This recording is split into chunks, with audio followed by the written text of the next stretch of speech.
The sun was just rising when they passed the last fence post of the place that used to be home.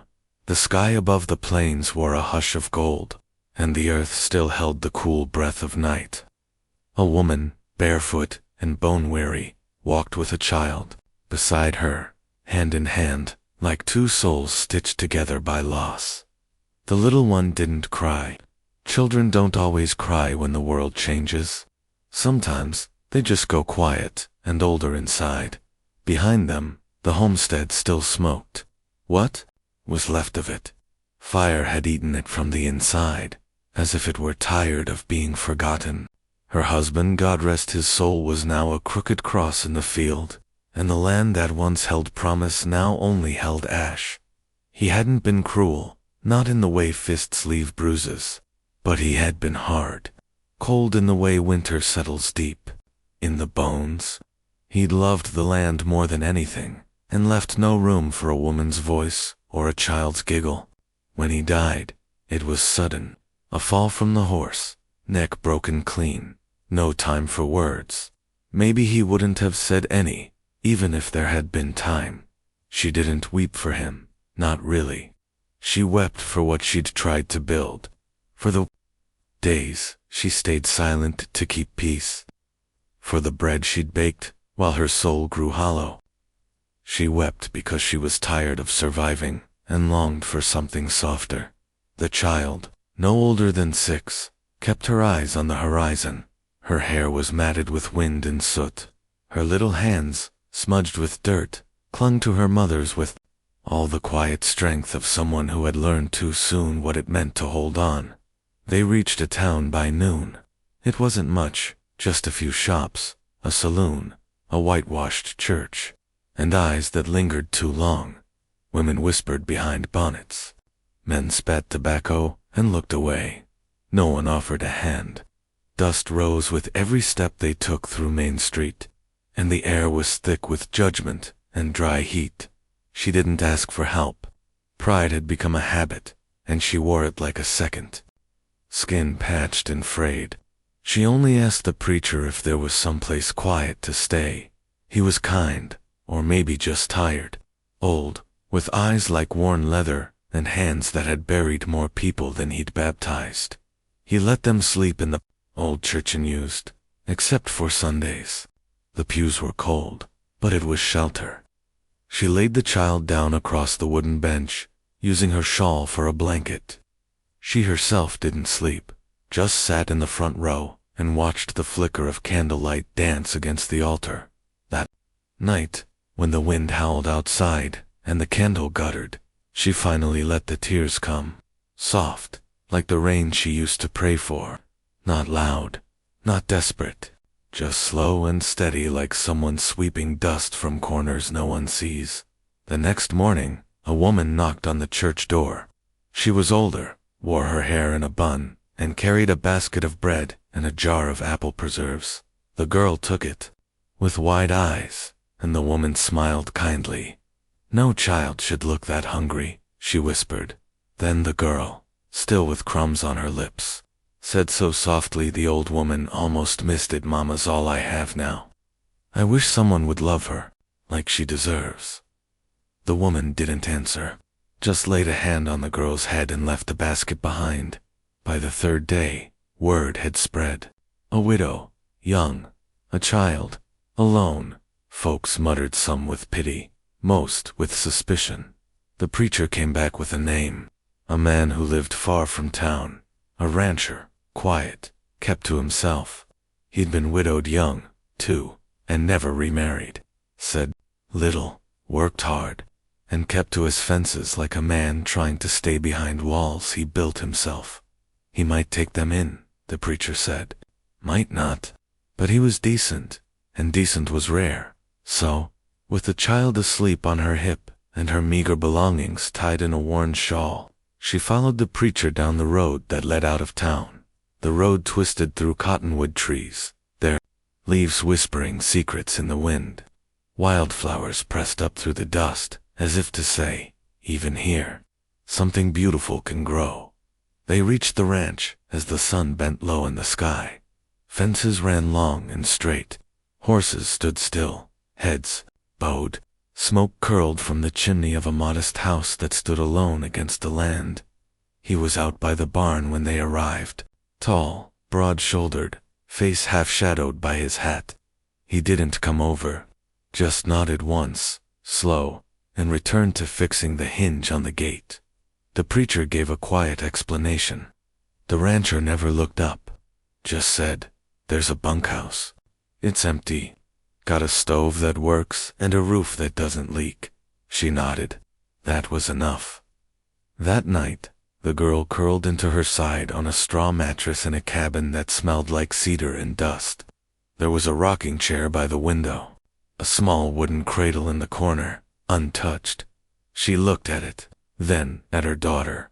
The wind pushed against the cabin walls, but inside it was still enough to hope. Not for love, not yet, but for breath, for warmth, for not being alone. That was all she needed, for now. The morning came gentle, like a warm hand placed on a cold shoulder. She awoke to birdsong outside the window and the smell of horses in the air. The bunkhouse was plain, but not unkind. There were clean sheets folded on the shelf, a stove already stacked with kindling. Someone had left fresh eggs and a jug of milk by the door. No note, no explanation, just care, done quietly. She stepped outside and found the sky clear, the sun still climbing, and the child already gone. Small footprints in the dirt leading toward the barn. Her breath caught. But before fear could root itself, she saw them. The child sat on the fence rail, legs swinging. The rancher stood a few paces away, pitchfork in hand, moving hay like the earth owed him a debt, and he meant to pay it back one forkful at a time. He didn't speak, just nodded once toward her and kept working. She called softly to the girl, but the child turned, beamed, and said, "He's teaching me how to tell which hay is dry," he says. "Animals can taste bad hay, just like people taste bad bread." The woman blinked, surprised by the fact that he'd said anything at all. He didn't say more that day, not with words, but with his hands. He did plenty. He fixed the broken hinge on the bunkhouse door. He hammered down the loose boards on the porch. He stacked firewood just outside, neatly as books on a shelf.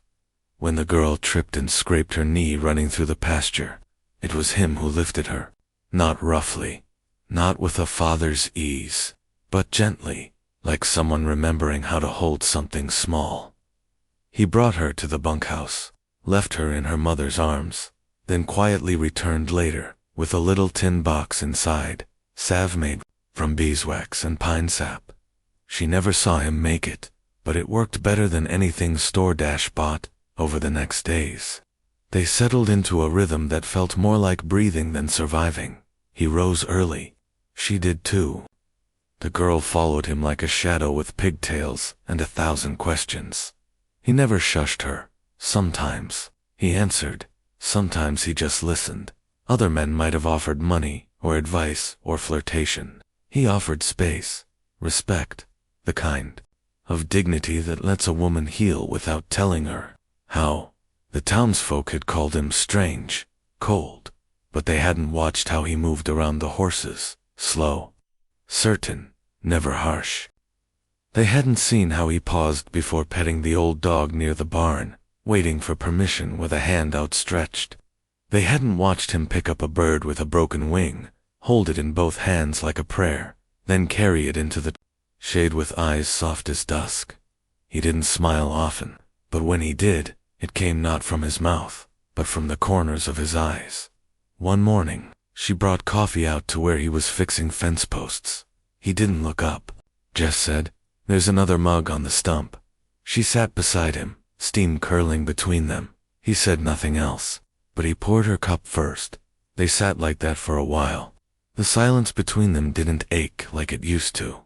That night, as she tucked the girl into the small bed in the bunkhouse, the child whispered, "Mama."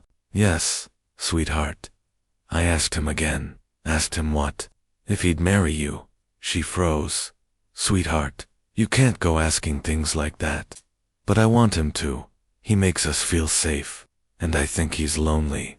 The kind of lonely that doesn't yell. The quiet kind. Like you were.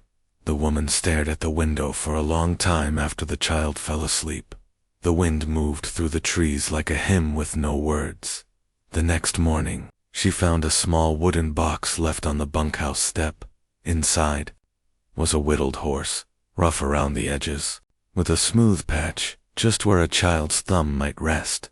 The girl squealed with delight. He didn't take credit for it, but the child knew, and so did she.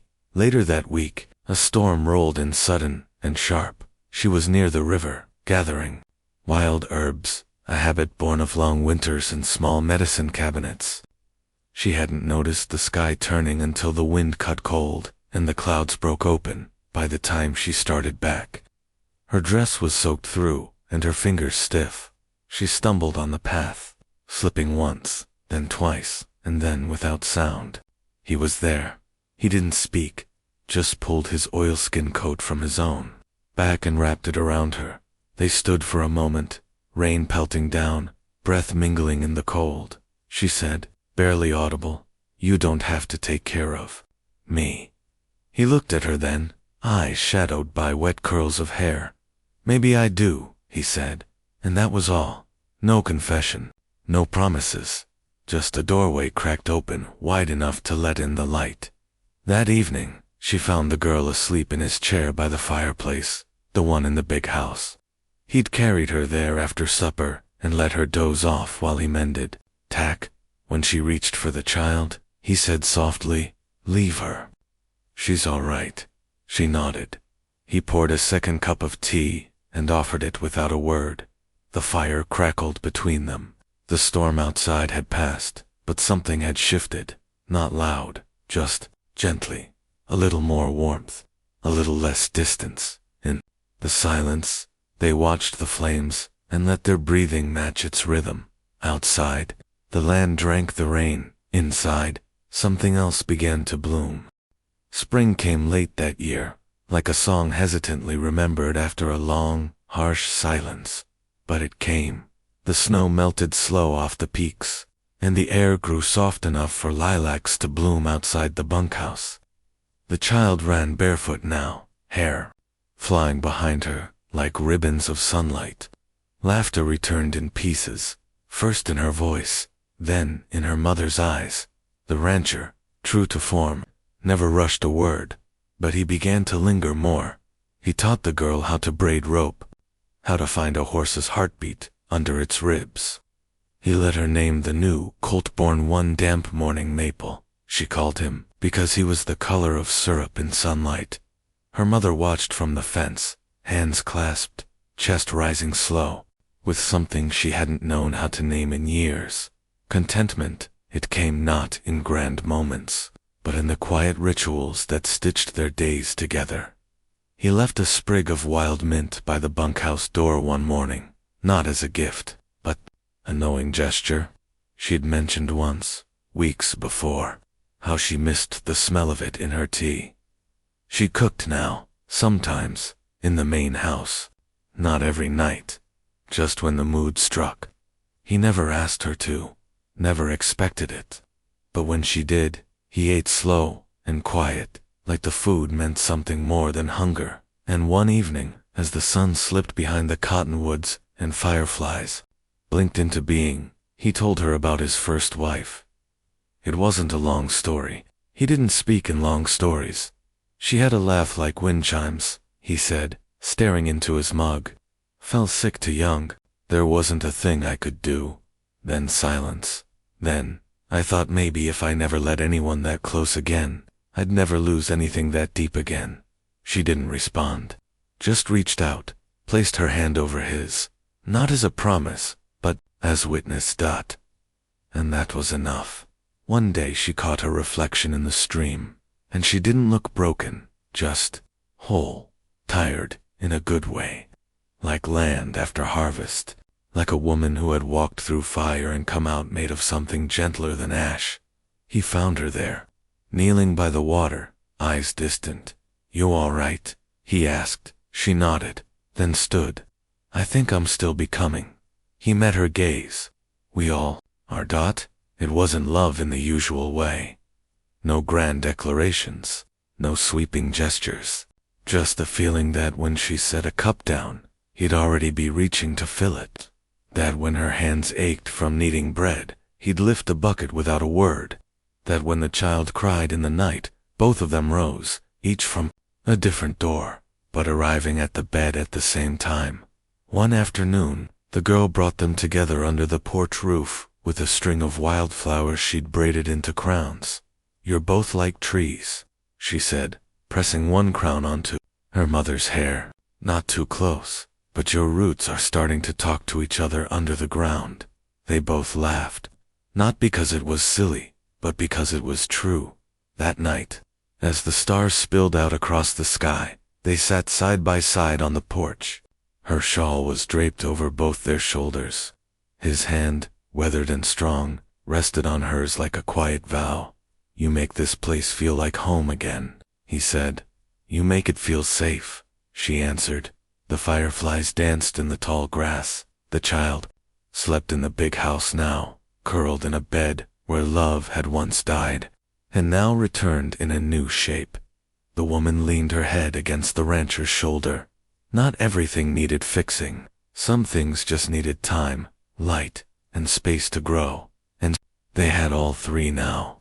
Summer leaned in warm, like a lullaby hummed against the skin. By now, the child called the bunkhouse ours and the porch home.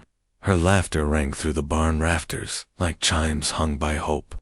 The woman moved with ease again, not the ease of certainty, but of trust, of ground firm beneath her feet. And the rancher, he was changing too. Not by word, but by deed. He built a swing from the old sycamore and oiled the wood so it wouldn't splinter her small hands. He carved a second chair for the porch, one that matched hers in height and curve. He planted 2 rose bushes by the path to the house, though no one in town had ever seen him care for flowers before. But with peace, sometimes, comes the past. And one morning, it arrived, dust-coated and on horseback. The child saw him first, a man with a narrow face and boots too polished for ranch land. He tipped his hat when she stared, then slid down from his saddle like someone returning to something he'd forgotten he left behind. The woman was in the kitchen, kneading dough. The rancher was outside, splitting fence rails, neither expected. The man who stepped through the yard, nor the silence he brought with him. He'd come for the woman. Not out of love, but out of regret. He'd heard, through whispers, maybe through guilt, that she had found a place, a man, a new shape to her days. And it didn't sit right with him, somehow. Not that she was happy, but that she was happy without him. He brought charm this time. Sweet words she'd never heard when she was starving in his kitchen. Apologies dripped from his mouth like honey. He said he was better now. He had money, a plan, a new house in a new town. All she had to do was say yes. She didn't. She listened, because kindness doesn't forget itself, even when it hurts. But she did not step toward him, and when he turned to the girl, called her little one. With a smile that didn't fit his eyes, the child backed behind the rancher, without a word. The rancher didn't raise his voice, didn't lift a hand. He simply placed himself between them and said, "You should go." The other man scoffed, "And who are you to say so?" The rancher's voice was quiet. The one who stayed. That was all. The man didn't argue. He could feel it, some invisible line he'd crossed that could not be uncrossed. He mounted his horse, muttered something bitter, and rode off without a single glance back. When he was gone, the silence lay heavy. The woman stood still as stone, the flower on her hands like frost. The girl clung to her leg. The rancher, he stepped forward only when she did. "Why didn't you ask me to go with him?" he asked softly. Her voice trembled, but her eyes held fire. "Because I've already come home." The wind stirred the rosebush leaves. That evening, the girl took her mother's hand and led her toward the barn. The rancher waited there, one knee bent, a wooden box in his hand, the kind that held nothing shiny, only something true. Inside it, no ring, but a braid of horsehair, threaded with a single silver bead. The child had made it. He had kept it. "I ain't got much," he said, "but what I have, it's yours if you want it." She didn't cry, not because it wasn't worthy of tears, but because some joys are too deep for water. She stepped closer, placed her hand in his, and whispered only, "I do." Not a wedding, not yet, but a promise, a vow made beneath the stars, witnessed by a child whose world had once been broken and now spun whole again in the orbit of two souls who had found each other, not through lightning or fire, but through quiet, enduring warmth. They didn't kiss in that moment. They didn't need to.